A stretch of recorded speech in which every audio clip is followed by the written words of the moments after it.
So far. Okay. I went to school in Pennsylvania when I was in the 2nd grade, and like we got like a couple feet of snow, and like nigga, we still had to go to school and everything. And at recess, we went outside and played in the snow. Let's see what he does. You know what I mean, it was very normal. Back one to stop. Here they shut everything down. Working out so well for Shaolin too. Man, his placement on like the down back twos, snake dash to get the launch. Okay. Run up, follow, back one into the slide. And man, he is making things work. He is obviously very comfortable fighting against Xiao Yu. Knowing offensively options that he has. Reds maybe has to try to call him out, but not able to do it there. Oh, Big wow. boot to the face.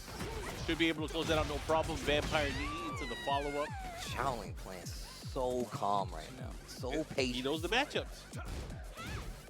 Okay, low parry. Here comes your Reds, his turn. Back in my school days, if it was a lot of snow, they was letting us go to school. They did not care. Yeah. Okay. I like that Hitman's his stance catch there. Real close to getting that wall. Big stage here, too. Oh. Okay. Check down, punish. Break on the throw. Don't count him out. He has rage and he has heat. Oh, nice. The slash kick over the down jab. Good option there from your Reds. Also, chat, I'm gonna definitely make it to the end of this group. I can't promise much after that. Feel that sleepiness setting in. You know what I hate about getting really sleepy on stream though? I mean, if we just look at And I guess Shaolin, part of it is just like I do feel like I'm even if I'm kind of just chilling, you know, talking does come with its own kind of exhaustion and like trying to be entertaining or engaging in any capacity, even if you are just chilling. I don't know. It's one of those weird things where it's like it feels weird to say like tiring or like streaming is tiring or exhausting in any way. Cause like nigga, you're literally just sitting there playing games and talking and shit, right? It's one of the things where like, it doesn't feel like you're allowed to like acknowledge any of the downsides or like any actual like exhaustion. It's just like your job is so easy. But the thing I hate about it is that as soon as I hit that stop streaming button, I get a burst of energy, and I don't know why that is, or like, you know what I'm saying? Like I could be dead tired. As soon as I hit stop streaming, I'm like, you know what? I kind of have a bit more energy right now, and I'll still stay up for another hour or two, sometimes longer. You know what I mean? Like I could be falling asleep on stream because like if y'all been around, y'all know it's been some times where like on some fucked up, you know, schedules for certain tournaments or events, and I ain't been asleep kind of like now. Or if I've been streaming like super long and I stayed away for some shit. Like I've had times where I'm like I'm dead ass starting to fall asleep on stream. Like I hit that stream button and it's like, you know what? I got another hour or two of being awake in me. The way he's moving, weaving in The and camera out here. drains energy. No, it really does though. Yoran's pushing back the other way. Let's see what he does. I hate when I'm tired all day, then I lay down to sleep and I can't sleep. That shit used to happen to me all the time back in the day, like at school and shit. I'd be in school all fucking day, struggling to stay awake in class. I get home, can't sleep. Ain't this about a bitch? Or even like nowadays. It doesn't happen as much these days. But like from time to time, like I still will be like really tired. I'm like, all right, let's get some sleep, and then can't sleep. Actually, it did happen the other day, like a few days ago. It was the first time in a while, but a few days ago, I was like exhausted, so I was like, I'm gonna just go to bed, and then I just could not sleep. Could have been worse. And I just got back up and stayed awake for several more hours until like my eyelids just wouldn't stay open. Second hit able to land here. The follow up. What's the mix? Oh, be careful. Wow, what a block. That was tornado disaster for sure. If it's too cold, I'm falling asleep. Goes for the mid. I feel that, but I like sleeping in the cold. Like I keep it really cold in my house at night. He has a sliver of life. Like it's winter right now, and I turn the heat off when I go to sleep, as opposed to like turning it on. The rest of the heat. Great defense. The back one gets the float, but nothing. Oh, my God, how did that hit? Bruh. Like right now, I have the heat on because I'm chilling, but I turn it off at night instead of like where most people would probably like turn it up or something to stay warm through the night when it gets even colder. They go right back in though. I like this. Cold when I'm going to class is not it. Nah, I got you. Same stage on random. Here we go. I crack my window in the early winter to sleep. Yeah, I bet that shit be fucking hitting, boy. That nice brisk air. Shaolin. You're like, this is relaxing. Really showing his comfort in the matchup there. Yeah, it'd be like 64 degrees in my crib at night. In that last game, Yored's really starting to mix things up. Good block. I love that shit. Down jab. I love this placement on these down. I don't know, man. Sleeping in the cold is way more comfortable than sleeping when it's warm. Okay, back to the lows. Yeah, me. again. Times. Side step. Get nice and cozy under that blanket, so it's like you're just the right temperature. cool air on my face. Yes, First sir. round still looking good for Xiaoling. He's moving around and trying to get something out of your edge, but he's not taking the bait. When you wake up and it's freezing. Yeah, but I just turn the heat on. You know what I'm saying? Like it do be a little bit too cold for my liking sometimes when I wake up. He does against the whip low jab. I like the crowd letting out the collective. Oh. You know, just turn the heat on. Gonna be close, but not enough. Oh my God. But Xiaoling has resources. Not gonna get to use them. Yoritz takes the lead in the set now.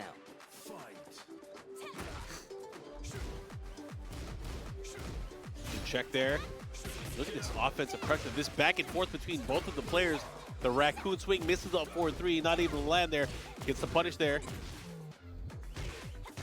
Ooh, engage. Okay. Oh, the parry didn't make anything from it. Got something small. Not enough to your Reds be flowing with this shot, you boy. Okay, the low. Have to fight to get up though. Yeah, gotta watch out. The evasiveness, just having the realization that the Art of Phoenix can dodge a lot of the attacks. Rather be too cold than too hot. That just shows how. I mean, honestly, same. Like obviously being like really cold or really hot both suck because it's too far in one direction or the other. But like I get angry when it's too hot. Like that shit makes me irritable and fucking. You know what I'm saying? Like I get mad. Got to deal with the rage too. He has when it's cold, I'm just well. like, damn, it's gonna be big. Break out of this. It's cold as hell. You know what I'm saying? Specific about how he approaches this. He's not gonna be able to heal enough life, but he might have the life lead here. It's gonna be tough to say. Lots of hits in that combo. Yeah, a lot of hits. It's close, Steve. It's very close. It's close. Who's gonna get it here? Oh, holy God, clutch! He was able to get the jab at the very end. Yored's set point right now. I'm gonna be real. I don't know who was winning with that life bar looking like that. We should have been like, hey, stop. Let me watch. Let me watch. That round kind of felt like Xiaoling was playing a little bit to not lose instead of to win. Xiaoling, after making so many adjustments, coming out with a huge lead, having a chance to close it out, but Yored's fighting back, making adjustments. But I definitely prefer the cold over the heat. I like that. He's utilizing that really. Don't get me wrong. Like most people, I prefer a nice middle ground. But if I had to choose between the freezing cold or the sweltering heat, give me the freezing cold. Looking for something big right here. Down back two. Trying to get something started. Yored's defense is just so good. Where you from? I'm also from further up north, so maybe I'm just a little bit more used to it. But I don't know. Yo, I love this. You get a crazy amount of snow where you're at? Nah. Has a chance to mix here. You can always bundle up to get warm in the cold. Yeah, you can only take off with so much clothes. You know what I'm saying? When it's too hot. Especially back in like school, you know what I mean? Like if it's hot as fuck and you in school, it's like, bro, you just gotta like live with that. You know what I'm saying? Like I can put on layers if it's cold. Like I could put on a tank top and then a compression shirt and then a t-shirt and a sweatshirt and then a hoodie and then a coat, hat, gloves, scarf. You know what I'm saying? You can put on more than one pair of socks if you really need to. You know what I'm saying? Oh, caught him. Didn't commit to the yeah, you can really layer up for real. Like you can really beat the cold. Beating the cold is so much harder than beating the heat. But we're just talking about, clothing and shit. Okay, slash kick. Goes in the stance a couple times. Xiaoling's backing up, giving him the space, but he runs out of heat. Also, like, being all sweaty and shit, you know what I mean? And the sidestep is going to do it. That's going to be 2-1 for Yored's over Xiaoling. Xiaoling getting points on the board, but just a little too late in this instance. Yored's strengthens his lead, especially looking like one of the main, if not the only player. I can't really layer clothes like that because I sweat like a motherfucker. Yeah, Yored's now finishes his run. He has played against everybody in the group stage so far, so his point total will be finalized for the group. Xiaoling, unfortunately, no longer in the running, but it's always good to see him watch the games that he plays as well as just making it this far. It's not easy, but still, God, man.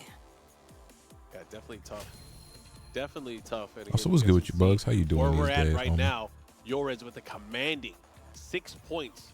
Right, 2 more matches. We got Young Damon versus Xiaoling and Breadman versus. The next closest player is Noel, but Breadman closely behind as well.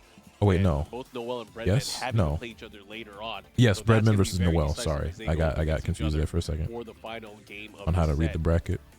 I mean, this is definitely gonna be interesting, right? Because Breadman went down. How you feel about round robin?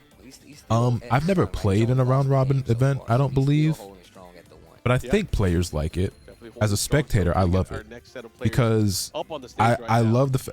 That's a sick shot. Also, that trophy is fire. Right? I love But no, that man, we as spectators get to see every player play against each other. You know what I mean? Because I think it sucks sometimes that like players that you really want to see match up just never like face off in bracket because they get eliminated elsewhere. The matches just don't line up. You know what I mean? I think getting a chance to see more matches is just a better thing. You know what I'm saying? Yondaime and Xiaoling. You just get more matchups that way. I think round robin is the wave. People watching at home, tweet it out. #TW. You know how it be, homie? The work and sleep vortex. We all been there. Brand new Tekken World Tour champion by the end of this weekend. These are only the beginning steps. Regional Group A. We're trying to figure out which 2 players will be making it out. From the last games, it is looking like Lotus is going to be the guy. But Breadman versus Noel is what we have coming up. Yep, that is going to be. I think it's guaranteed that it's going to be the match that decides who's going to get out in second place. So obviously a lot on the line here. We're going to let it play out. Of course, we're going to let the team in the back do the math as we finalize. Tekken nerds won't be surprised when they end up seeing a guest in Season 3. A guest in Season 3 and also the game like mostly being the same as Season 2. And most of the shit that they want to see fixed remaining unchanged and a lot of characters still being very broken. I think those are the types of expectations they have to have going into it, otherwise everyone's going to be very disappointed and last game was crazy. You know, this is just be set up for failure. We still have 2 more regional groups to go through here. Of course, we have many of our compatriots here that are going to be handling a lot of the action for you guys here. You guys I feel like there's less upsets in round robin. Representing throughout the year. I think round robin allows more seasoned and experienced players a better chance at performing well and making it out of their group because they have more opportunities. I guess to, you know, just not get like gimmicked or caught off guard, right? You have, you know, more games to play to solidify yourself. So there's that. Last year, but unfortunately for this year, coming up a little bit short. Bro, it ain't easy though. Should never have faith in getting what you want. I learned that lesson in Dragon Ball. You gotta do a lot of gaming, a lot of traveling. And you gotta make it count. But I feel like at this point the game is going to be what it is. I think so too, but you know, I have some hope for Season 3, but not very much. Had a new event added to it with Evo Moderate hope, low expectations. Anyway, we got an Asuka player. Here we go. Next game, Game 9. Yondaime, Xiaoling. Wow, he's using a boss character? Using Asuka? Asuka versus Raven, huh? Yondaime and Xiaoling, this is an important set. Wait, this nigga wasn't playing Asuka earlier, was he? Just to cap it off. I already forgot who was playing, but I feel like it was not Asuka. You're always gonna have pride. That's what we're here for. Oh, vampire knee, side wall. Wasn't he playing Steve? Or am I mixing them up? First you don't succeed, try and try again. Jackknife, uppercut. There's the heat. It's not over. Pre-ordering my Michael Murray slander for Season 3. Okay. Played one Asuka game before. He was playing Hayachi. Okay, I did get a mix up with the other guy. Sidesteps against Xiaoling with amazing sidestep movement. Trying to create opportunities. Asuka is so strong. I'm surprised we don't see more of her. She's not only really good, but Asuka's also super easy. Like Asuka's super simple to play. This is where Asuka can be very scary. When she has heat and when she has Naniwa Gusta. I guess she's not so overwhelmingly broken that she's like a must pick or anything like that. It's not like she's like top 1, but Xiaoling just looking like he's in full control at this point. Look at that, forcing the whiff. I don't think it's coincidence though that we started. And again, I preface this by saying that I have nothing but the utmost respect for these players. I enjoy watching them play. I wish them nothing but success. They're far better than I will ever be. I mean, no disrespect by saying this, but I also don't think it's a coincidence that we saw Tibetano, Fergus, and King Ray Jr. all start performing a lot better at the same time. That's not a coincidence. It's no coincidence at all that we started seeing all 3 of those guys start performing better in tournaments. Here, downstairs. I just want people to peep that. Extent of subconsciousness. Jin Kazama and his trials and tribulations. What do you think of us essentially getting Dragon Ball Super Kai? Yeah, I recorded a reaction video for it, but it was mostly negative, so I didn't really want to upload it because I didn't want to be like the stick in the mud or anything like that. I am underwhelmed by the announcement of the Dragon Ball Super remake. I'm not opposed to it, especially since we already know we are getting other shit, like, you know, with the game that we'll eventually be receiving, and also that we are getting the Moral arc, the Galactic Patrol arc. Here we go. But I think it's a bit redundant at this point and underwhelming just because this is essentially the 4th time we're going to see Battle of Gods, and it's going to be still at best the second best version. The thing is, right, even if you want to remake Super, it still feels kind of stupid to do Battle of Gods, because while the original version of Battle of Gods is actually like terrible and like low-key disrespectful to Toriyama, like this shit is a major stain on Dragon Ball's legacy, it's not going to be better than the movie. The movie already exists, you know what I mean? The movie is still going to be like the highest quality, best looking version of it. And beyond that as well, they still have Yamamuro as the character designer, and he's just not that good anymore. You know what I'm saying? When the Dragon Ball Super anime came out, we all collectively agreed in like unanimous decision that the anime version was just drastically inferior to the movie, and that it was pointless to even redo the movies in the first place. Like, we all agreed that that was stupid the first time, and then they also like just did it horribly. And like, you know what I'm saying? So not only did they do something that we thought we would have done it already, but they did it in the worst fucking way possible. Then you also have the manga. So between the Dragon Ball Super anime, the Battle of Gods movie, the manga, and now Dragon Ball Super Beerus, you're about to have 4 different versions of Battle of Gods, 3 of which all came after the best version of it. You know what I'm saying? The first one was the best one, and the other 3 are all worse. The manga is solid, don't get me wrong. It's good. I have no issues with the manga version. It's not as good as the movie, though. You know what I'm saying? So it's like really, what are we doing? Like I get it.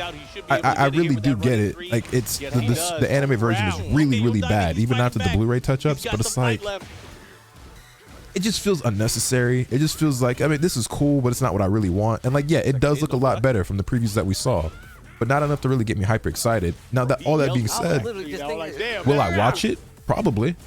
I'll probably watch it because I just want to see it for myself, like the differences and everything like that. But I'm also going to be, you know, fair or, you know, honest in like my criticism or my thoughts on it. You know what I'm saying? So it's not even like I'm mad about it, because I'm not.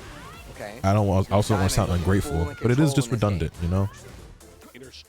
Because even from the upgraded versions that we saw, it still doesn't look as good as the movie. The follow-up here, straight up into the Rage Yard. I like it. Clean damage, good damage. Has the life lead now going into probably because the anime version was memed so much. I mean, definitely. I mean, and rightfully so, because the original version is ass. Get up. It's like she hit me 3 times. Okay. The manga's the second worst looking than the anime. Back to 4, able to land in 3 rounds straight here. The animation art scene looks much better, so I don't know how much of a problem it's going to be, but damn. Billy DBS manga art is really rough. I liked it. Hope it leads into a full Super remake, though. I mean, yeah, they could remake everything up to Tournament of Power, and it probably, you know, would be better, but I don't think they will. Well, I don't know. They'll definitely do Battle of Gods. That's obviously confirmed. Resurrection F could use it as well. Universe 6 could use it as well. Beyond that, it's a question mark. I see them going up to Universe 6 for sure. Do they go past that? I don't know. I would love to see them do the Goku Black arc, because I think it's the best arc in Super, like, very easily, and it had some moments, but overall it's not that great. So if you're going to do a remake, I would be disappointed if you don't get to that point, because like that could use it, even though it wasn't as bad as Battle of Gods, it still wasn't good. Tournament of Power had some really high highs, so that wouldn't need a full remake. I guess it would just need some. I don't know. We'll see. We'll see how far they actually go with it. And then obviously, you know, the Galactic Patrol shit should all just be top notch from the beginning, which time will tell. But I think I have faith and believe that the Galactic Patrol shit's gonna be Daima level through and through. I'm just watching the movie if I ever wanted to revisit that story. I will watch the anime when it comes out, but probably only that one time. I have no desire to rewatch or re-experience Battle of Gods, but I do have the curiosity of seeing what this new version looks like. You know what I mean? Does that make sense? Oh no, that's unfortunate. Oh, that is so whack. Spends all the resources. This time going for the low. You like the Goku Black arc more than the Tournament of Power? By far. By far, and it's not even remotely close. I think that is a way better arc, like way better. And also, Trunks is my favorite character in Dragon Ball, so obvious bias there. I think Goku Black is also like one of the best villains in Dragon Ball. 5 seconds left. Who wants it more? Goku Black / Zamasu. Follow-up, looking to close it out. He's not gonna have enough life. And you're dead. Shaolin feel like Vegeta Blue was totally unnecessary for the Goku Black arc. It should have just been Goku and Vegeta boxing out with them. I mean, yeah, I don't even really like Vegeta like that, so I could have done without it, but, and, you know, it is what it is. Again, he's been so good at using that low, getting the follow-up as well. Resurrection F is some dog water. Yeah, it's not very good. Engage. Activation. I'm out of there. Like, Goku Black arc and Tournament Power are easily the two best arcs in Super, right? It's like, it's not even a contest. Between the two, like, I'm taking Goku Black. If niggas prefer Tournament Power, I get it, but I don't. Oh no, Young Diamond. I don't like Jiren. Away with it. One more round, and he can close out this game against Shaolin. Oh, this is crazy. A lot on the line. I actually have a lot of issues with just all Super in general, but I think I have the most amount of issues with Tournament of Power. Because like we also get Ultra Instinct there, and like I've always had this qualm with Ultra Instinct because they go out of their way to specifically state and explain that it is in fact not a transformation. But Goku goes through a whole fucking gigantic dramatic transformation sequence, and his hair and eyes change color, and he gets a whole new aura. And like you can call it a fucking technique all you want, but nigga, that is a fucking transformation. Like I don't give a fuck what you talking about. That nigga transformed, bro. Like that's a different nigga, bro. Like I don't. You know what I mean? And that's always really bothered me. Breaks the floor. I'm going down. He can get the life lead with this, and there's very little time left on the clock now. He has rage as well. Into rage art. Okay. Okay. I like it. He's not gonna kill him. I also think, especially if you're trying to say that it's not a transformation. Has to be careful how he plays. Okay, hold on. Let me step back. Doesn't matter. I like Ultra Instinct Omen more than Mastered Ultra Instinct. It's not that the silver hair looks bad or anything like that, right? I just think Omen was cooler. And to me, if you're going with the angle that it's not a transformation and it's a technique, it would have made significantly more sense for Omen to be the silver hair and for Mastered to be the black hair. Because once it's mastered and he has full control, he's not transforming. This is just something that's happening innately. I would even let you get away with the eyes being different because I kind of like the Ultra Instinct eyes. I would even let you get away with the gray eyes. That shit's kind of fire. But it would make more sense like, no, in its mastered version, like I'm not transforming anymore. This is just who I am naturally. You know what I'm saying? And like the eyes thing, like I would even let you get away with just for aura points. You know what I'm saying? Just for style. But it's like that would make more sense to me. It's the same shit with like Super Saiyan God and Super Saiyan Blue, aka Super Saiyan God, Super Saiyan. It's like you go out of your way to make shit like make less sense and just be dumber. Because why is Super Saiyan God not just called Saiyan God and Super Saiyan Blue being called Super Saiyan God? Like that just makes way more fucking sense. It's, you know what I'm saying? That just makes way more sense. And then on top of it even more, because like you call it Super Saiyan God, our whole lives we've known that when you go Super Saiyan, your hair spikes up, and when he goes Super Saiyan God, it's the same fucking hair, just a different color. You know what I mean? So let's just call it Saiyan God. He just went God mode. And then Super Saiyan Blue, where his hair turns blue and goes in the exact shape of his Super Saiyan form, that's Super Saiyan God. Wow! It's like it writes itself, but y'all go out of your way to be stupid. I don't get it. But whatever, man. R.I.P. Toriyama. Lots of love to everybody from around the world that participated throughout the year. We're going to go to our final game in our group stage, our final set, and it's going to come down to Breadman versus Anyway, I need some water. I'll be right back. Oh, man. And let's just take a look. Like we said before, -6 on the side of Shaolin, just to let you know. -3 on the side of Yon Daime. Not sure if there's a possibility for these guys to make it back from here, but we're going to let the people in the back figure that out. But Breadman, you can see him sitting on the stage. Noel sitting across from him. They are fighting for a second place, especially to get out of this bad boy alive. And once again, it's only 2 players that will effectively make it out. Everybody else, see you on the other side. But still, fighting to see who's going to fight Farzin and Atif. I don't know how you have the mental fortitude to make it out of a group and then go fight one of the best players out there. No matter what, it's not going to be easy. Yeah, it's crazy too because, again, it just brings them into winners round 1. They have to fight an extra set to be able to go into contention with the other great players that are in the top 20. Hey, Bugsy Fry, do y'all remember back during the Storm series playthrough marathon when I went on that whole rant, like rewriting the 4th Great Ninja War and how it could have been so much better? Right now, y'all remember that? Because I don't even remember everything I said back then, but I remember just being like, damn, like I actually solved Naruto. Like this shit could have been so gas and they did this instead. I kind of wish I could remember all of that. but he's going up against And that's just like not Bredman archived anywhere either. Like those streams weren't recorded. It's not uploaded anywhere. I don't have those highlighted. It's just gone forever. Oh man, it's one of these matchups I feel like we don't get. Which, looking back, I can't believe I was so stupid. I can't believe I didn't record any of that. I can't believe I didn't upload any of that anywhere, or even bother to like highlight those VODs. It's so dumb. Yeah, it's gonna be fun. Like there's some clips out there, right? Like the clip of me He's really good at cussing out Kurenai when she called Hinata fat or something like that. But just so you guys know, we have Group B coming up next. I remember the rant, but not the content of the rant. Yeah, I don't even remember the content of the rant. But again, shout outs to everybody from around the world that has been supporting the Tekken World Tour throughout the entire past season. And of course, everybody that's watching this weekend. Or this week, I should say. It's still Thursday. Yeah, we got a lot of It's games. still Thursday. We got a lot of games to play. So hopefully you're ready to watch some Tekken. I know Should I have clipped am. that shit and uploaded it, actually. There I we know, go. right? Hate how Neji died. Yeah. Breadman Especially because that nigga was right all along. The Steve being lined up by Noel. Yeah, I mean, matchup-wise, too, you have to think about it. Like, the way that Noel plays, he doesn't take too many risks unless he needs to. There's been certain instances where he has the feeling, right? You're like, Oh, yeah. If you just eliminate Kaguya altogether and just let Madara be the final boss, Madara goes down as my favorite anime villain of all time. And one of the greatest in history. And the arc is just better. If Kaguya never shows up and it just ends with Madara, like, its story is so much better. So much better. You would think he would be ready in the character matchup, but is he ready for Noel? That's the question. Okay. Oh, engages on both sides. Down 1+2 this time. It's an engagement party. That's crazy. Okay, okay. He's gonna go back and forth. There, swinging. Spins the rest of the heat, gets the momentum. Breadman has the wall advantage and big damage on the board. Yeah, that's the first time we've seen that super big combo from him early on. Down forward, 2-1+2, able to land here.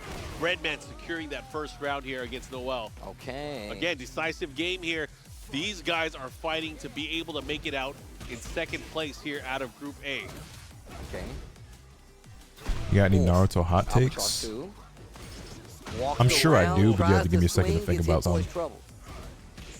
Shotgun not gonna do it. Still love that speech you gave where you were gassing up Madara on the beam. Counter hit. You're going to the wall, good sir. I don't even remember what I said, but I believe it. But I'm still alive. My man says not for long. Down. I remember someone in the chat was talking about Kaguya's luscious lips during that rant. Did Kaguya got luscious lips? Follow up here. Let's see what he does. You know what? I'll be damned. She do. Offense gets ready, gets the punish. Nice, great block on the low full combo here. Like the realignment, he's there. Pretty close to that wall. Naruto hot takes. Gets it. I know I have some. I'm just trying to think. Gets the counter hit. Oh my god. Big damage here. Oh, I got one. One of my hot takes is that Jiraiya sucks as a character. Is that enough? It might be. Sorry, I don't think the perverted old man archetype is funny. Yo, that's serious. And I know he had some serious moments, but I never really found the pervy sage shit like cool or funny. Too slight. Like when Jiraiya died, I know that was like a very sad moment and like a really big thing for a lot of people, but I was just like, actually, you know what else? Like I get like Jiraiya's death like has so much impact on Naruto, and like I understand the weight of that. I think that was a great character moment for Naruto. I think that the impact was definitely like very meaningful. All that shit. The actual scene of him dying. Oh my gosh, look at the damage. Like in the game, in the anime, not as bad in the manga, but like it takes so fucking long. It's so slow and drawn out. Like nigga, just drown already. Fuck. For second place, it's on the line. Okay.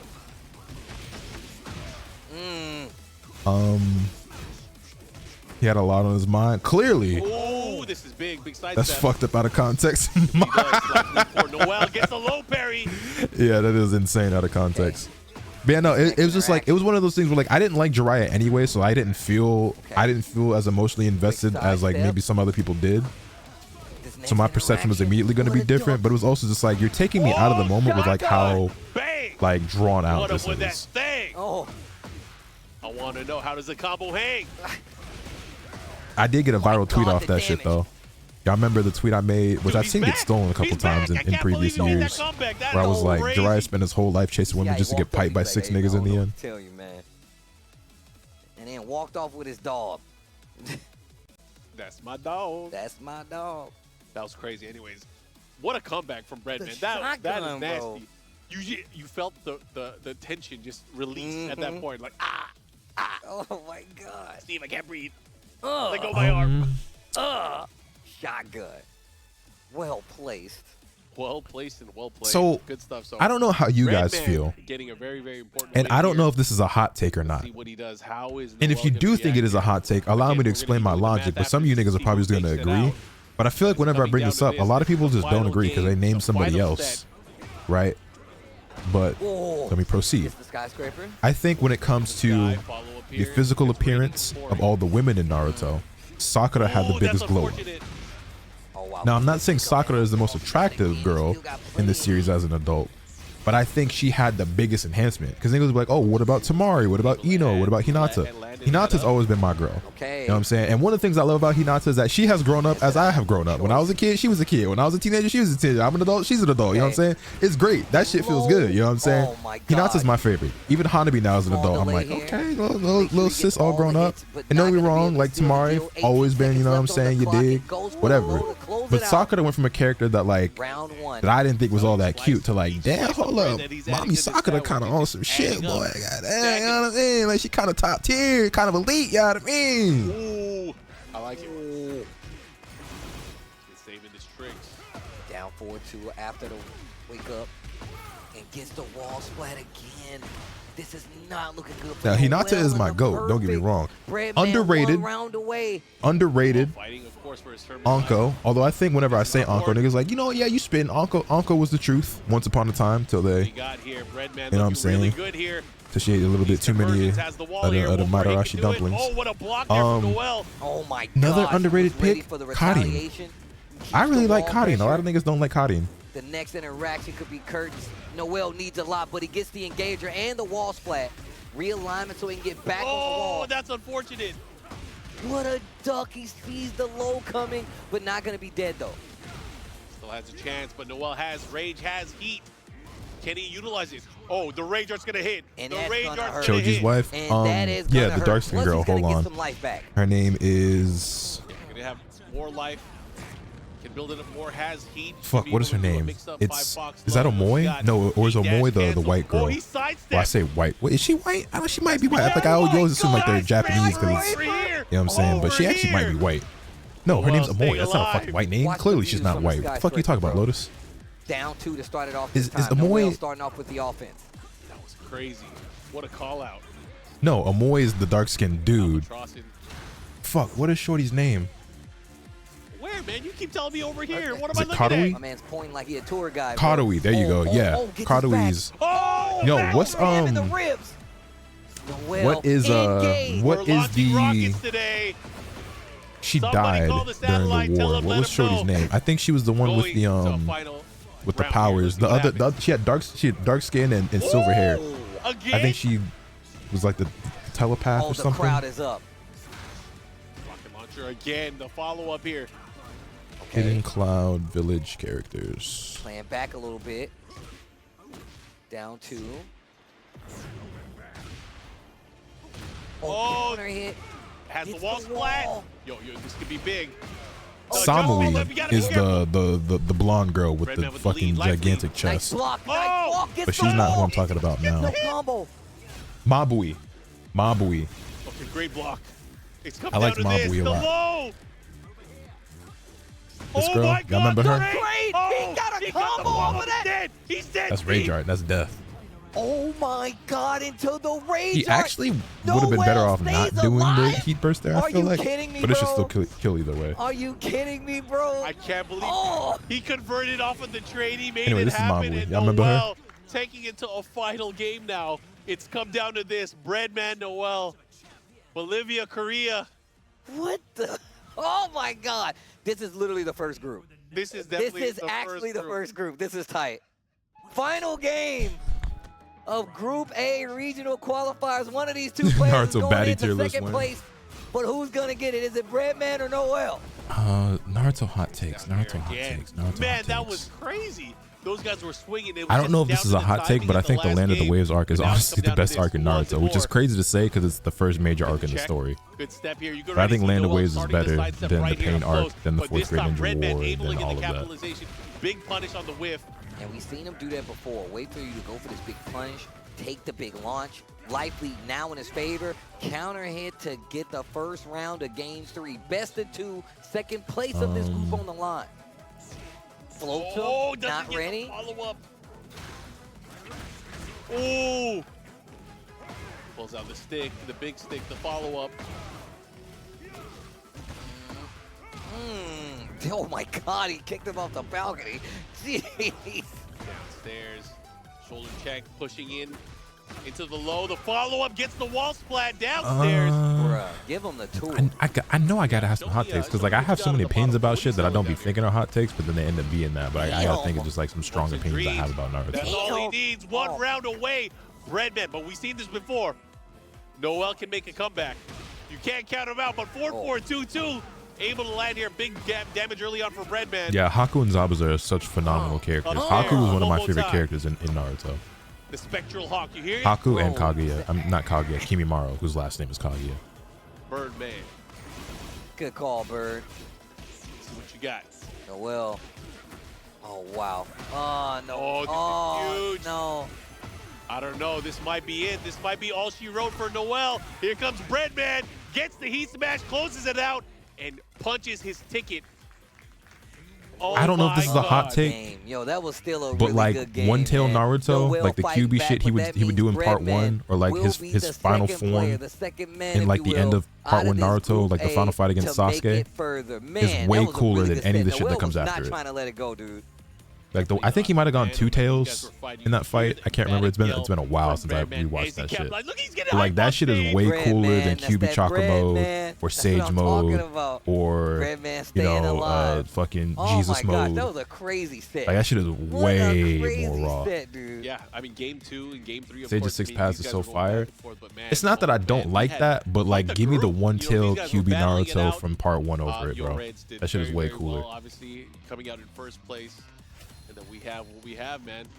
So let's take a look. You can see it points on the right side of the screen. It was so close for Noel. It might be a spoiler for Boruto. I'm caught up on Boruto, which is heat, by the way. If y'all don't read Boruto, get on that. Blue Vortex is gas. And then he came up against Is it a hot take to say I like part 1 win more than Shippuden? I don't think so. Looking at one of the favorites to make it out, and he went down the game. I agree with you. And Noel had one of the Shippuden has some of my favorite moments, but pound for pound, bar for bar, give me part 1 over part 2. I can't lose here. This person's in the lead. I at least can't lose to this person. And he my hot take is Boruto is much more enjoyable than Shippuden. I think it's too early to say that still. I don't think Boruto got enough under its belt to say that. Unfortunately, 1-2 versus Yoreds and 1-2 versus Breadman on his last game. But you can see that Breadman 2-1 versus Noel, 2-0 in his other matchups as well, and just looking extremely strong. Breadman, like we said before, Shisato's censored design. Was that actually her censored design, or was that just fan art or AI? Because I did see that tweet going around, and I did really like the designs, but I don't know if that was real or AI or fan art or what. And staying alive here. I like Boruto as a character much more than Naruto. So do I, actually. I don't know if that's a hot take either, but I like Boruto as a character more than I ever liked Naruto as a character. And unfortunately for some of them, they're not going to be. Granted, in Blue Vortex, I ain't gonna lie.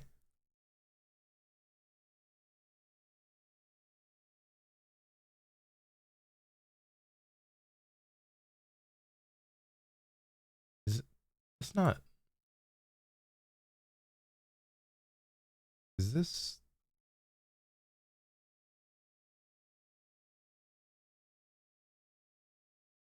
I'll worry about that later. My fault. Anyway, it's cheating. That nigga, like, if y'all haven't read the Boruto manga, you don't really know what I'm talking about. If you have read it, you know exactly what the fuck I'm talking about. That little nigga Boruto just be aura farming every fucking chapter.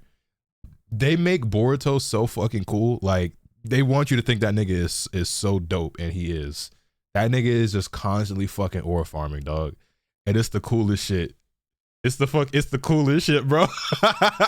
And then, you know, after that opening round for that nigga is aura farming every fucking chapter, my nigga. They have Atif waiting in the midst as well. Man, that's a that nigga definitely spent way too much time hanging out with Sasuke, and I fucking love it. Today. I mean, look, or later on this weekend. We got to fill out the rest of the puzzle, though, right? We only got 2 pieces in there that is from Group A, but we got another group to get into. But once again, like I said before, also early on that shot, I guess this is a hot take as well, which I didn't think it was because I thought I thought this was the popular opinion, but my tweet like a couple weeks ago showed me otherwise. Nigga, Curse Mark 2 Sasuke is some of the coldest shit in all of Naruto. That design is raw as fuck. You niggas is bogus as hell. Someone tweeted out, hold on, I found it. Back January 12th, somebody made a tweet that said, I don't care if I get canceled. I think this design is awful and hideous. And it's fucking Curse Mark 2 Sasuke. And then I quoted it and I was like, this shit getting hated on that's never been hated on before. Cause I'm like, this shit raw as fuck. And I had mad niggas in the quotes and replies talk about, nah, this shit always been ass. This shit ugly as fuck. Nah, I always hated this. I'm like, since when? Cause when I was a kid, everybody I knew thought that shit was hard. I still think that bitch tough. Niggas like, granted, there were some people who were just straight up just being homophobic, which we obviously don't support or tolerate at all. And they were just like, he looks gay, the lipstick is whack, whatever. Like, if you think like the hand wings are ugly, like that's valid for sure. If you didn't like it because of the lipstick, like you are just being homophobic and like you were lame for that. But like, nah, bro, that shit was always cool. Give me Curse Mark 2 over fucking Susanoo. Give me Curse Mark 2 over Susanoo. I said Susanoo, all right. Over the fucking you know, like what's the fucking the technique I can't think of the name right now. I'm getting fucking amped, but yeah, man. Curse Mark 2 Sasuke is dope as shit, man. Thank you for. I don't care what nobody talking about. Dojo JYP Pub, and thank you for PS5 preparing me to Young Spark. Thank you. Yeah, and it looked cool on like Young and Time Skip Sasuke. Final match there. That is Group A completed. We still have 2 more groups from this. I was honestly like really disappointed when Sasuke lost it. Like when it was confirmed he was never using that shit again, I'm like, damn, I really like that though. Here on the other side, it also still kept him like, let's make one more. Like it teetered the line of like, all right, these niggas ain't ninjas, y'all are demons or some shit, right? But it didn't take it too far. Like to me, that was like the epitome of like pushing the envelope without bursting it, where it's like, okay, y'all are like, I understand like we doing magic and shit in this motherfucker anyway. Like regular humans don't spit out fireballs and do Chidoris around Sengons, but like it's still relatively grounded. Curse Mark and the Nine Tail shit like pushed it without really bursting the envelope.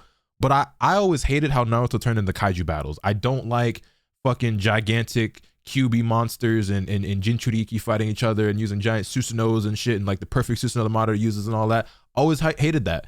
Even in the Storm games, niggas love the boss battles in Storm games. That's my least favorite part of playing a Storm game is the boss battles, because I just want to do the regular fights. I want to do hand-to-hand combat. Taijutsu is way cooler than something of a gigantic fucking toad and a gigantic fucking snake. You know what I'm saying? Like that's just way cooler to me. So that's where I'm at with that. There was something else I was gonna add on to that. That may or may not be a hot take as well. Fuck, I'm drawing a blank. There was something else I was gonna add on to that. I can't remember. It'll come back to me eventually. But the point remains is that, you know, it was still relatively grounded compared to what Naruto becomes later. I don't like any of the giant forms.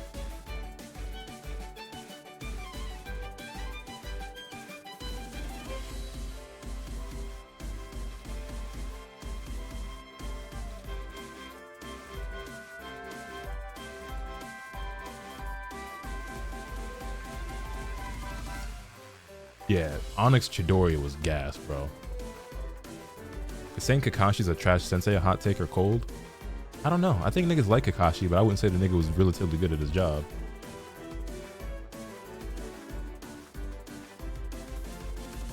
Definitely taking hand wings over transparent mecha.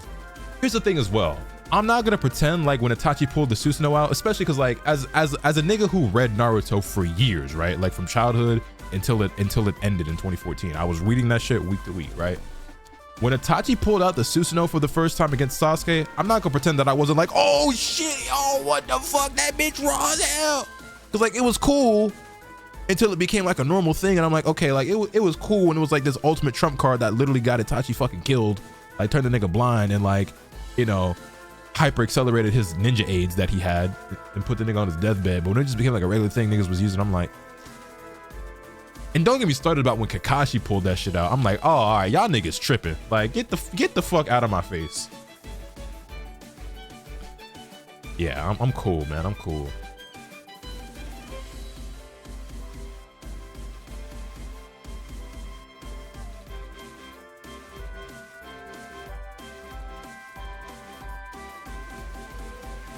Ninja AIDS, bro. Itachi had ninja AIDS. Like, it is what it is.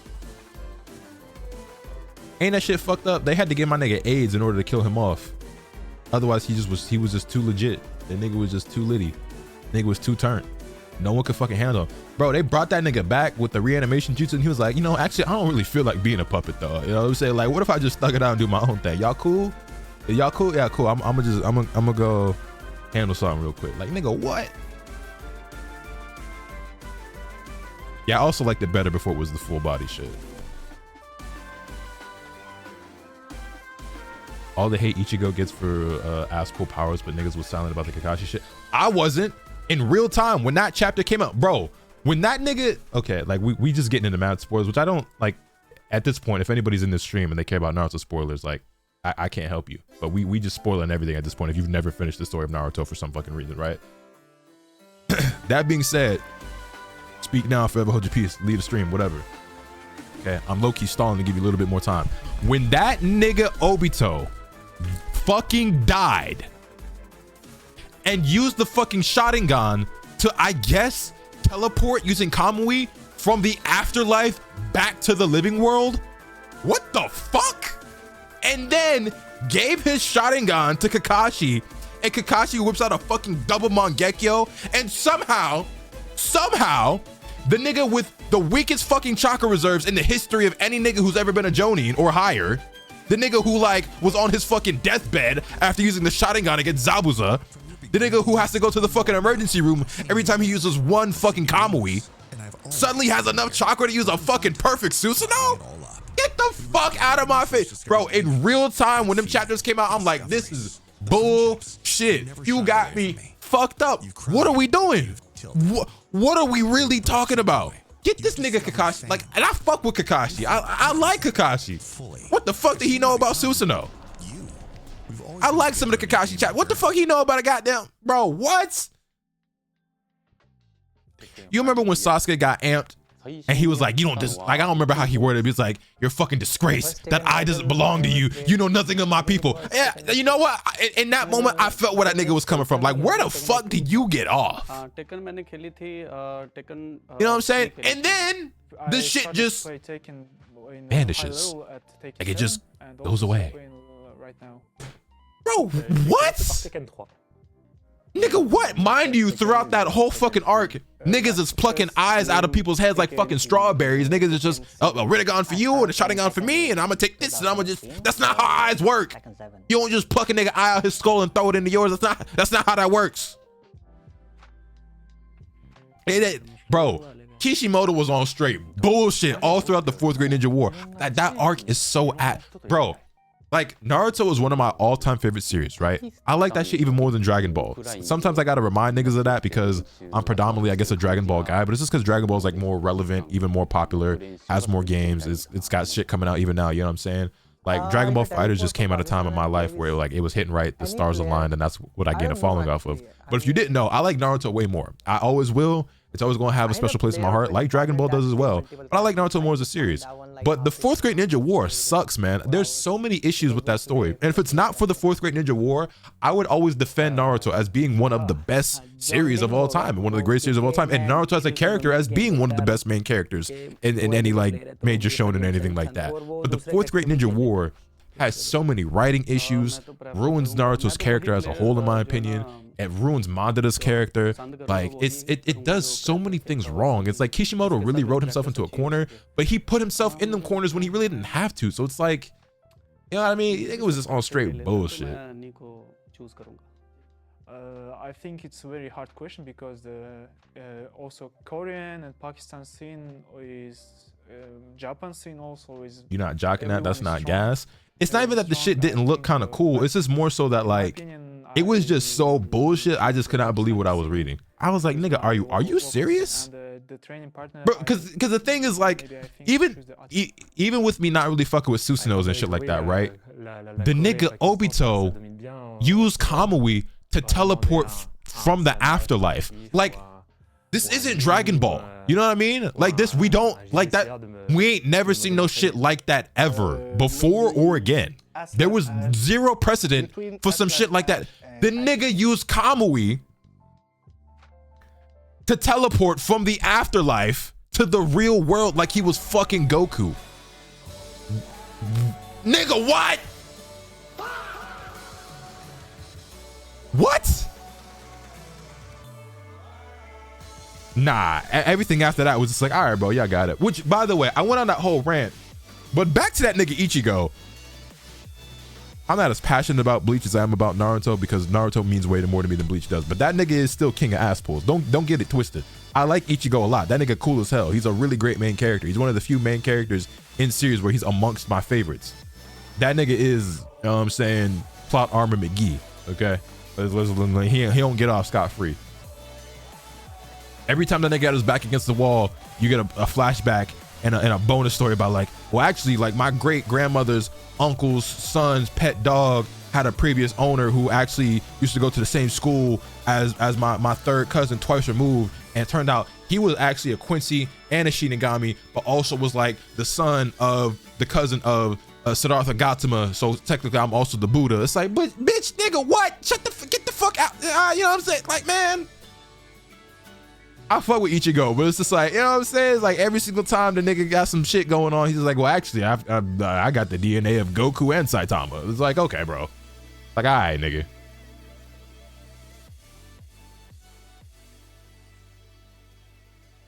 Like, to all my black folks out there, right? You ever met like one of them girls?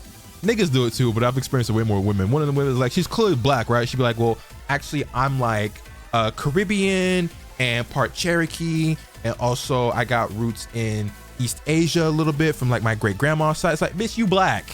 You're black. You know what I mean? Like, come on, bro. Like,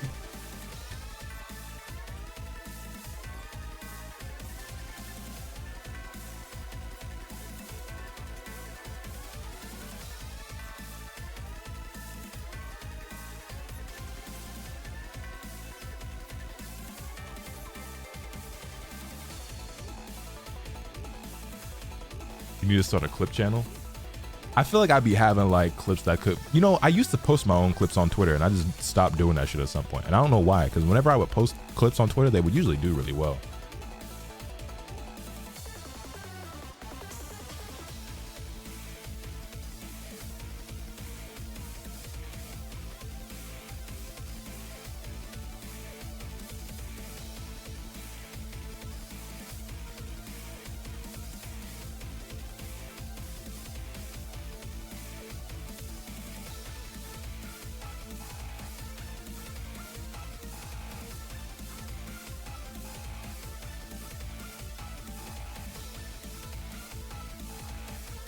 I got a little bit of sand in me, bro. Real shit, though.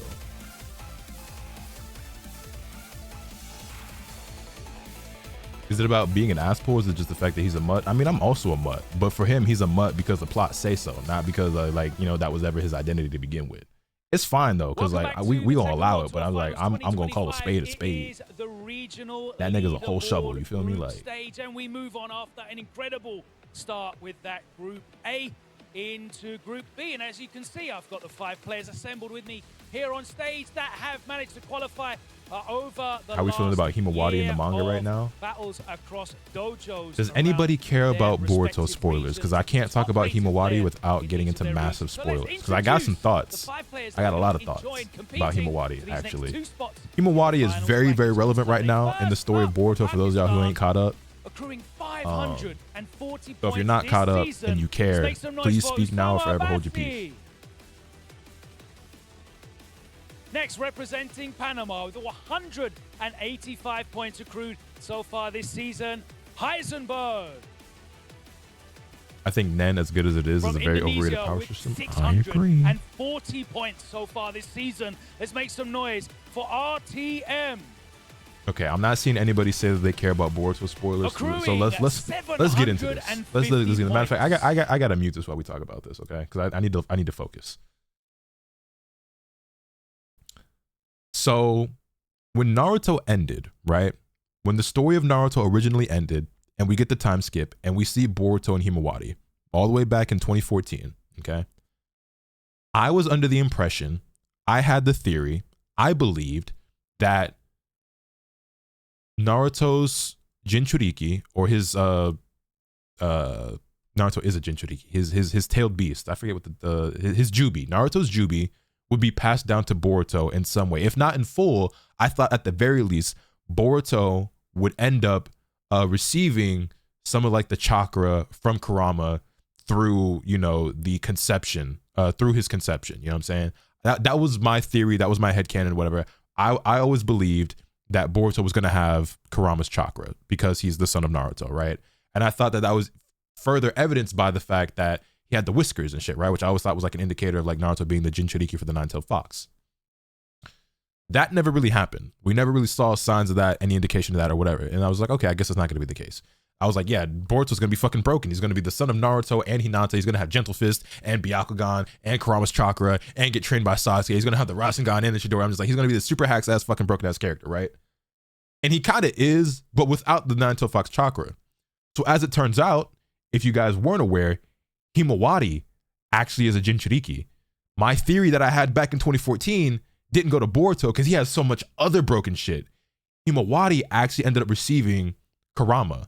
She has the Nine-Tailed Fox chakra and Kurama's soul inside of her. Now, I know you have all these questions. I can't get into every single detail, right? But I know you're like, oh, but then Kurama died and this, that. Part of Kurama was imparted into Himawari, and so he is reincarnated within her, making her the Nine-Tailed Fox Jinchuriki. Okay? It's actually very, very cool. I'm perfectly okay with that. That makes perfect sense to me because in my mind, back in 2014 and up till now, I always thought that was going to be the case with Boruto or Himawari. At some point, we were going to see Kurama manifest within one of them as like, oh yeah, some of the chakra was actually imparted into them because of like, you know, the conception process. Cool. That's fine to me. That makes perfect sense to me. The problem I have is that it's really fucking cool, but in the story when it happens, she immediately is like buddy with Kurama. She doesn't have to go through any of the bullshit that Naruto did. I'm like, okay, like that kind of makes sense. Kurama's a very different person, or like, you know, entity personality wise than he was back when he was the Nine-Tailed Demon Fox that was being controlled by Madara and destroying the village. Him and Naruto have become like best friends. This is his daughter. You know, okay, I can buy that they're immediately like really cool. Sure. Where I draw the line is that in this one chapter, Himawari immediately starts utilizing his power very well and even fires a fucking Biju bomb. Like, okay, like, and that's where I'm calling bullshit. Like, come, you off rip, she fires a Biju bomb that's powerful enough to counter the villain that they're up against right now that's whooping everybody's ass. It's not like she beats the nigga up or like, you know, outmaneuvers him or nothing like that. But it's just like she goes from being, and don't get me wrong, she has been training. She has been like trying to get stronger like throughout this story right now, kind of like off screen, but like they mention how like she's been training. We see little bits and pieces, whatever. It's like, oh yeah, she's been trying to become like a ninja and do this, that, whatever, cool. But she's very clearly less skilled and less powerful than like everybody else. Then Kurama awakens in her and like, okay, cool, big power up, whatever, I get it. I can let most of that slide. But she immediately like starts using techniques that's like, no, you should not. She heals herself like she's fucking Sage of Six past Naruto, right? And then brings a nigga back to life, you know what I'm saying? Like she's Sage of Six past Naruto on some shit. And then fires off this like fucking extremely powerful, super condensed Biju bomb without being like overtaken by Kurama or like losing her sense of control or stuff or anything like that. It's like, all right, you're doing too much. You're doing too much. You're doing way too much out the gate. You ain't had Kurama's power for 48 hours and you already doing shit Naruto was doing after having that nigga for 16 years. Even if I want to give you some leeway because Kurama is just like giving you that much help and you don't have to fight with him or nothing like that. And it's just like, you know, y'all just cool off. It's like, all right, bro, like this is a little crazy. So all in all, I'm perfectly happy with Himawari being the Jinchuriki. I actually think it's really, really cool. And I'm glad that it did happen because it's one of my theories finally coming to life, even though I thought it was going to be Boruto and not Himawari. And Himawari actually has the Byakugan as well and does Gentle Fist. We don't really see Boruto use the Byakugan and Gentle Fist like that. He kind of does more Sasuke type shit, right? So I think that's really fucking cool. And I really hope Himawari continues to be an actual part of the story and involved because this is really cool. But her immediately being that powerful and being able to use shit to that degree and that caliber and like having that level of like immediate mastery, that's what I have an issue with. Outside of that though, I'm with it. I like that they're actually making her relevant to the story and she's not just Boruto's little sister. You know what I'm saying? I do really fucks with that. It's really nice to see as well. Both players just and like the training arc that she's going through is like they do mention it. We do see it, but barely, barely. You know what I'm saying? So it's not very believable that she's like, oh, like maybe she's also just like this prodigy genius like her brother because like that's never like mentioned or explored either. Like Boruto, it at least out the gate. And like, again, it makes sense. Don't get me wrong, right? But again, Boruto is the son of fucking Naruto, who's the reincarnation of Ninja Jesus, okay? He's also the son of Hinata Hyuga, the princess of the fucking Hyuga clan from the main branch, right? So it's like, okay, like he's got a lot going from him genetically. Now also so does Himawari, but like from the beginning, Boruto is explained and shown to be, and granted he's the main character and the son of the main character, but it is explained and he is constantly shown to be like this genius level prodigy ninja who just don't really be taking shit serious as he should, because he's so innately gifted. He kind of like, you know what I'm saying, he don't really be like tapping in the way he don't be locking in the way that he should. But you remember, like, he learns, like, remember in Naruto, they said like most niggas only have one chakra nature. If you're an elite ninja, you can have two. That nigga has 3 at the age of like 12. You know what I'm saying? He has wind style, lightning style, and water style. You know what I'm saying? So like they show he's like, nah, he's really him. He learns jutsu very quickly. He masters ninja techniques and jutsu faster than a lot of his peers, or way better than Naruto did at his age. Like, cool, right? We don't really get that with Himawari. You do get that one scene where she uses the Byakugan and then like hits Naruto in the stomach, like as a little kid on her birthday or something, I think, and like knocks Naruto out cold using the gentle fist. Like, sure, I guess that was a little inkling, but it's, again, she hasn't really been relevant up to this point, and we don't really see her. And she's not even a ninja prior to this, by the way. She's not even a ninja until like the time skip in Boruto. And even then, she's not like an actual like ninja who went through the academy and has a headband. She's not even technically like a real Kunoichi. So it's like, it kind of comes out of nowhere. And again, genetically, she has all the same shit going for as Boruto, but Boruto also has been trained by some elite niggas, mainly Sasuke. Himawari has not been trained by anyone near that caliber. So it's just like, again, it's just harder to believe. Like, again, she has a lot of the same DNA and genetics going for her. So like, if y'all want to make it so that she's a step ahead of like where Naruto would have been when he was her age, because she's just genetically superior to him, and also like she gets to be friends with Kurama off rip, sure. I just feel like they took it way too far. That's where I'm at with that. Huge counter hit with Lars and then took the round. He stole so many rounds Is there. Boruto more like a Sasuke and then Kawaki dude is more like a Naruto? No, they're both like Sasuke, actually. He's trying to work on the defense. He's worried about Nobi's offense. It's so strong, and that's the thing. I think in the first game, oh wow, I didn't let that one go. Again, hesitation there from RGM, but trying to make this one back, has a huge health deficit, has his install. Let's see if he can bring something, but no, not this time. Nobi continues. This just makes me want to read Boruto even more than I already did. You should, bro. This shit is gas. Yeah, it is. Let's see if he can stop the bleeding. This is going to be tough, but again, Nobi smells the blood in the water and he's letting it go. RGN, you know, this is Kawaki is like Itachi. This is a big moment, and you know, for him, nah. this may be. Nah, I can't give him that. Very nerve-wracking experience. Exactly, I can't his give him first that. appearance in the Tekken World Tour Global Finals, right? And it's interesting because he's been playing for 17 years. Damn. And he's been Kawaki's got that I'm the greater good in my ways, the only way syndrome. So, you know, no, that's literally Sasuke, though. Itachi was doing what he thought was right and doing what he thought was within his ability. But Sasuke at the end of the, you gotta remember, Sasuke at the end of Naruto is literally like, I'm gonna make the whole world hate me and I'm gonna become like unanimous hatred that unites the world. That's kind of more what Kawaki is on. Kawaki's whole thing is kind of like what Sasuke was trying to do at the end of Naruto, after they defeated Kaguya. You know, it's the first set of you know, Group B as well. You need to really switch on here. Everyone's going to be coming at you at 100 miles per hour. And you gotta set the tone, right? You're setting the tone for your path and also the pool as on its own. And my goat was so real for that conclusion. conclusion. Exactly. They know they have to verse. I mean, I fucked with it, and it made me really excited because if you remember, for those of you who've ever watched Code Geass, that's what Lelouch did at the end of Code Geass. So like, I was like, oh shit, that's lit. He's doing the same thing Lelouch did. Yeah, RGN's gonna have to make some big changes here. It is a bit difficult to defend Lars. I thought it was cool. Played like this, but he's gonna have to make it work. He has all the tools that are needed, but Nobi's just so good at, again, changing the timing, threading the needle, staying evasive. Whenever RGN tries to push, he's not there, just like I said. Yeah. Also, Rasengan Uzuhiko, Boruto's fucking signature technique right now in Blue Vortex, that shit hard. Clef, man. He's busting up. I thought they took those out. All right, charging it up.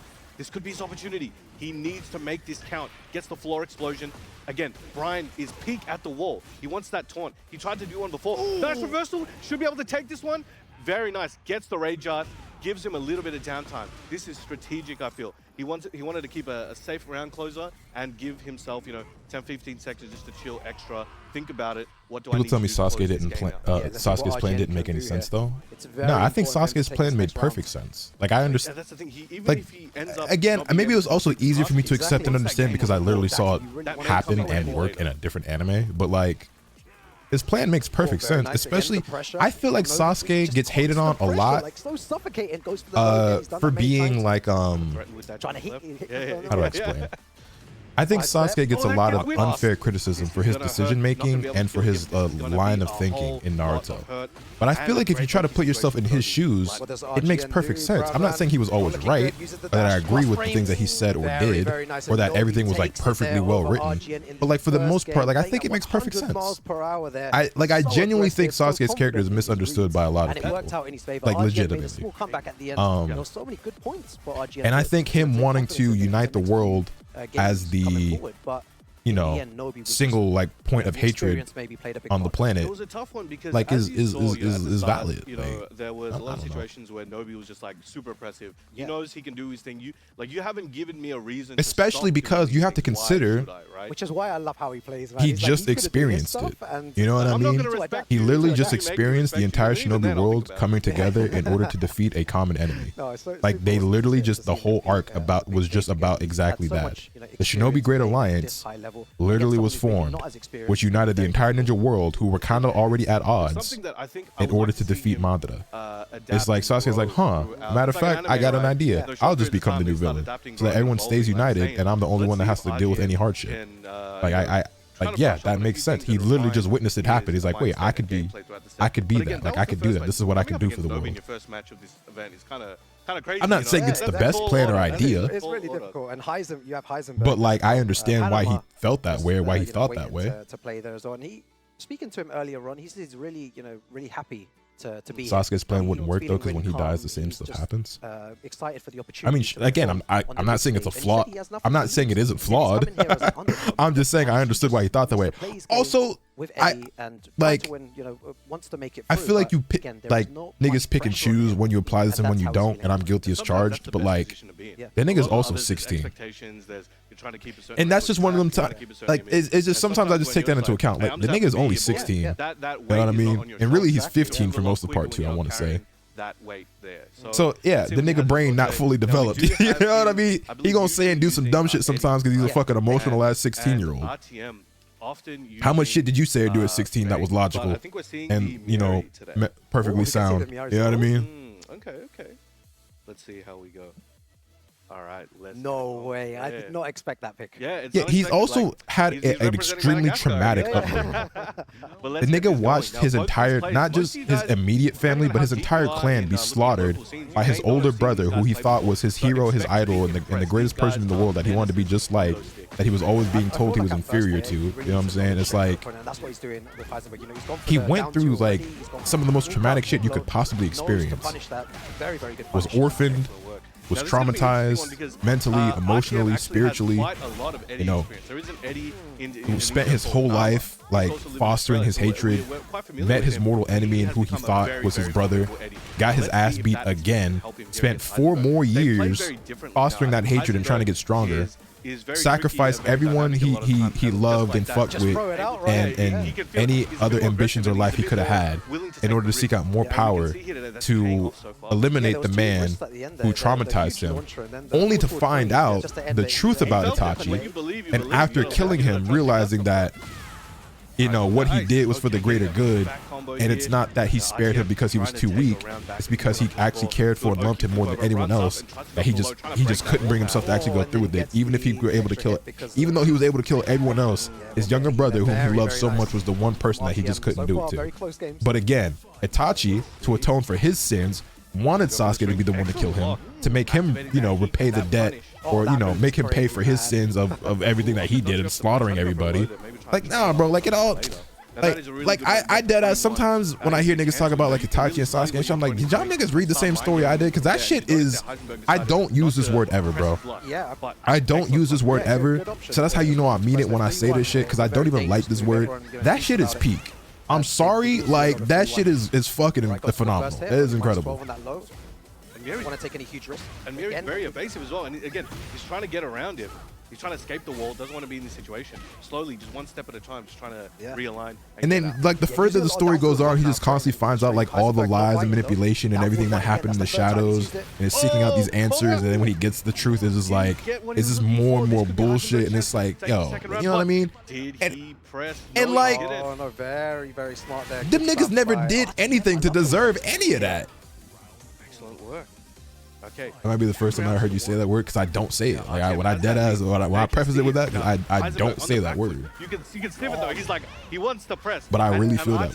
I had to use that. I had to use some shit that would carry some weight. Like, damn, hold on, Lotus never said that. So good. Heisenberg in trouble. So good, and he takes it there. Okay, Yozo, that's fucking hilarious. But also just like not true, bro. And Heisenberg needs to think about what he's doing here. That is fucking hilarious though. At the beginning was really paying off, but then Peterson was a bitch and the entire Saratobi some shit. He started to crumble there, and a lot of down forward one pressure. Hey, on some real shit, fuck a nigga named Konohamaru, bro. Every time I see that nigga in Boros, I'm like, man, just move, get out the way, nigga, move. I think Miary is one of those characters where you can really. He was in a hoe ass nigga. Konohamaru a little bitch ass nigga. Asuma was a real nigga and they did him dirty. Like, I kind of fucked with him low key, but like whatever.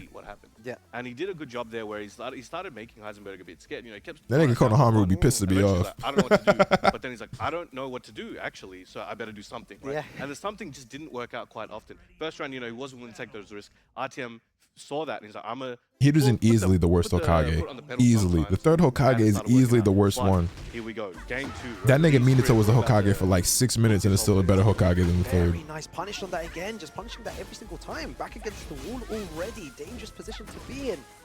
By the way, we were talking about the fourth Hokage died, right? And you notice there, when Naruto was born. Okay.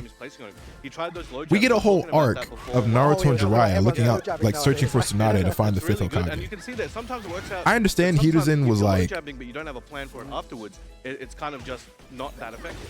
Why would he even? Okay. Why did it take 12 years and the death of the third Hokage for them to actually try to go find a new Hokage? But RTM again is just kind of laying some traps and then real shit, real. The instant the fourth Hokage was killed, they should have been like, I mean, maybe Hiruzen was still just the strongest nigga in the village at that point. But like, Jiraiya or Tsunade probably should have been contacted like right then and there. You know what I mean? They thought big Hiruzen had that. Still good situation. Oh, that's gonna be dead.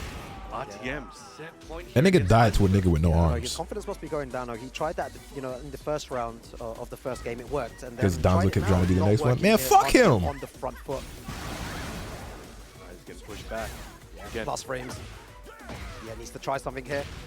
Heisenberg needs to wake up. He needs to put it all on the table. Rough situation. Heisenberg in trouble. Yeah, see Miary Zoo is making me kind of want to get back on Tekken. Very comfortable, waiting for Heisenberg to come to him. Nice block. All right, this is going to be big damage. He hasn't got any heat here to work with though. Has the life lead though. Heisenberg needs to find a way to activate heat. Nice sidestep as well. Second was way worse. Dead, and RTM takes it there. 2-0 over Heisenberg. I think the second Hokage, and I think again it was RTM was comfortable and was a very flawed Hokage, but I still think he was better than the third. Because like, what the fuck did the third even do? He was just not sure where he could put. You know what I mean? Like, I do think the second Hokage is responsible for like the death and the massacre of the Uchiha clan, but he also created like so many of like the most important and prominent like iconic jutsu in the series. Yeah, that was really impressive. And like actually got some shit done. You know what I mean? Like, he doesn't like, they called that nigga the god of shinobi. It seemed like Heisenberg was taking a lot of risk there as well. And here we have the groups. Bitch, already, where? and you can see there Nobi and like, RTM both nigga, what? 2-0 here, and the points getting 2 points, and the other two on -2 at the moment. And Osama Abasi, a player that we're going to be seeing later on as well. Also, when it comes to the second Hokage, and it's very interesting. As well with I ain't gonna lie, like second Hokage, his design is fire as fuck. Even if you feel like you might lose a set, I think Hiruzen was always a lane. That extra point. It is so. It may come and save you at the end of this. We'll see how it goes, but so far it has been 2 0s across the board. Yeah, round robin is such a difficult format. Yeah, another thing as well, like the third Hokage compared to the like didn't take care of Naruto at all, mind you.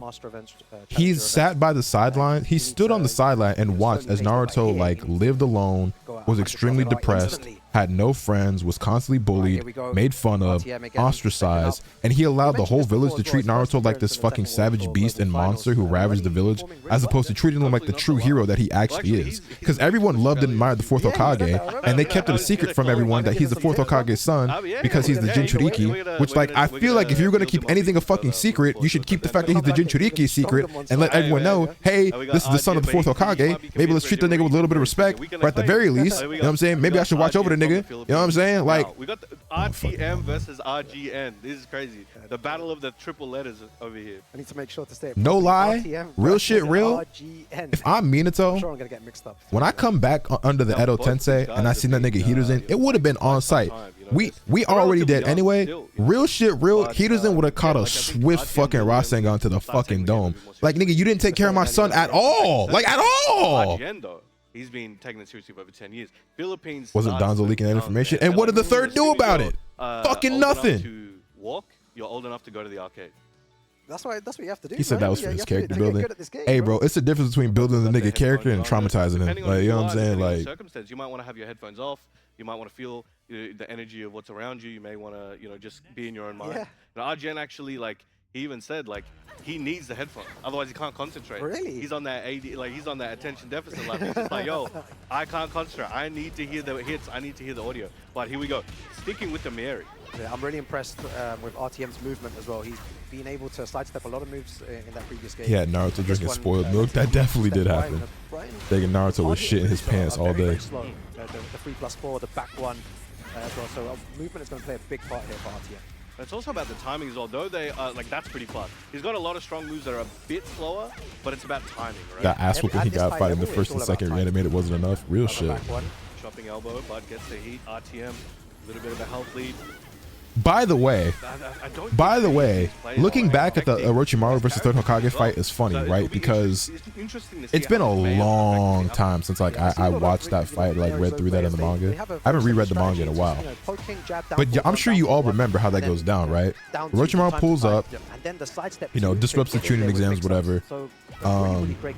They're fighting and shit, right? 3rd Hokage and Orochimaru on the rooftop. Orochimaru uses the reanimation jutsu to bring back the 1st and 2nd Hokage. And as he's bringing up the 3rd fucking like tomb or casket or whatever you want to call it, it's clearly the 4th Hokage, right? And we knew that then and we definitely know that now. It's the 4th Hokage. And Hiruzen's like, oh shit, oh fuck, oh no, whatever happens, no matter what happens, I absolutely cannot allow this nigga to bring up that one, like anything but that. Like, oh man, my goose is cooked if that one. Don't get me wrong, I like Minato. Shout out my nigga the Yellow Flash, but looking back now after what we saw in the 4th Great Ninja War, nigga, did y'all see what the fuck that nigga Hashirama was doing? That nigga should have gotten folded like an omelet immediately. Slammed him down. Them niggas was ultra mega nerfed. Just to make the 3rd Hokage look like he was on some shit. Because the shit I seen the 1st Hokage do in that fight against Madara in the 4th Great Ninja War, like, nigga, what? Hashirama should have been the one who's like, no, anything but that. They should have brought back the 2nd to the 4th and be like, no, anything but the 1st, anything but the 1st. That nigga should have been shitting his pants. That nigga deadass should have pissed himself. The instant Hashirama popped out that motherfucking tomb, that nigga should have had a big ass wet spot on the front of his onesie, bro. Cause ain't no fucking way. Very poke based, but good launch. I think he might be saving it. I wouldn't be surprised. Yeah, he just did it twice in a row. I was like, what? In case of emergency, down 4-2, down 4-2. People will, it's a safe down 4-2. Off the top, people will press, but you get launched. There we go. Amazing rage art placement. Not gonna be able to take it out here. Will recover a lot of health. This is one of the sickest rage arts. Yeah, I think this is really good. It's so cool. Look at him. Bang. How much damage though? 72. That's still good. Activate heat. Imagine if the 4th did come out and Naruto got a glimpse of him. Yeah, well, the thing is, like, pictures of the 4th Hokage exist. You know what I'm saying? There's the whole fucking stone monument. It's not like the nigga don't know what he looked like. Maybe seeing him in person would have been like, wait, that nigga looks a lot like me though. But I don't really think that would have mattered too much. You've lost a lot of health. Yeah. Bad Oki situation, but decided to close it out there. Now, characters. Yeah, Tobirama is dog walking the 3rd Hokage. It's not even close. Yeah, we were saying earlier as well. He has a dragon. That nigga a real warrior, a real soldier, battle hard, war ready, TTG. A bit more evasive, but putting the pressure on. You know, you got Russian Assault, you're going to start poking with the down twos. Yeah, and down forward ones and the jab. Pigeon roll as well, I think is a decent option. But nice sound, side step launch. Yo, do you know what? That's one of the safest, if not the safest. Just the single jab, Yep. right? So fast. Yeah. He did it just Not there. today. Side step, down forward 2, and You now really you say hop Hiduzin up was and stronger you're than in both trouble. the first and the second? Okay, now oh, see, again, that evasive. That nigga was movement nowhere coming out close. here for RGM. Like, we never saw Hiduzin do a Yeah, fucking good thing that makes me think he was Power crush remotely up on the to the level of the lows, first or the second Okage. There we go, see another one just as you said. It's going to be rough for RGM. But as you saw at the start as well, RGN did down forward 1 pigeon roll. As I mentioned, that pigeon roll, he's trying to, again, he's trying to use that to get out of the way and try and enforce his mix. So far, it's doing okay. Back against the wall though. Plus frames into the Yep, hatchet. Thought another rage out was going to come out here. Both need to be careful. Gets plus frames. Down forward 1, down forward 1. So good.